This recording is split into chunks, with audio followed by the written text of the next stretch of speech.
ఆంధ్రప్రదేశ్ అభివృద్ధికి 2026-27 కేంద్ర బడ్జెట్ మరోసారి కీలక మద్దతు ప్రకటించింది.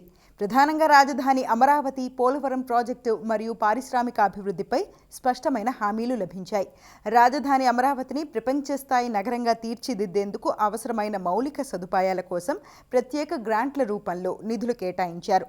రాష్ట్రానికి జీవనాడి అయిన పోలవరం ప్రాజెక్టును సత్వరమే పూర్తి చేయడానికి అవసరమైన నిధులను విడుదల చేయడంతో పాటు సవరించిన అంచనాలకు కూడా ఆమోదం లభించింది.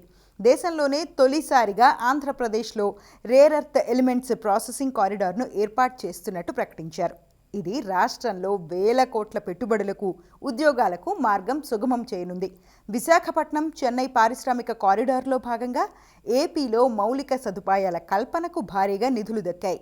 బయోఫార్మా శక్తి పథకంలో భాగంగా విశాఖపట్నంను బయోటెక్నాలజీ మరియు ఫార్మా హబ్గా అభివృద్ధి చేయడానికి ప్రాధాన్యత ఇచ్చారు. అలాగే సౌత్ కోస్ట్ రైల్వే జోన్ ప్రధాన కార్యాలయ నిర్మాణానికి ఈ బడ్జెట్లో నిధులు కేటాయింపులు పెంచారు. ఇక సాగరమాల ప్రాజెక్టు కింద కాకినాడ, మచిలీపట్నం వంటి ఓడరేవులను రైల్వే మరియు రోడ్డు మార్గాలతో అనుసంధానించడానికి నిధులు దక్కాయి. రాష్ట్రంలోని ప్రముఖ ఆధ్యాత్మిక కేంద్రాలను కలుపుతూ ప్రత్యేక పర్యాటక సర్క్యూట్లను అభివృద్ధి చేసేందుకు కేంద్రం మొగ్గు చూపింది.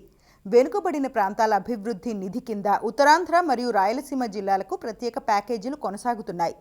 చివరిగా అమరావతి, అనంతపురం ఎక్స్ప్రెస్ వేతో పాటు రాష్ట్రంలోని కీలక జాతీయ రహదారుల విస్తరణకు పెద్దపీట వేశారు. మొత్తంగా రాష్ట్ర పునర్విభజన చట్టంలోని హామీలతో పాటు భవిష్యత్తు అవసరాలకు అనుగుణంగా ఆంధ్రప్రదేశ్కు ఈ బడ్జెట్ సానుకూల ఫలితాలను ఇచ్చిందని చెప్పొచ్చు.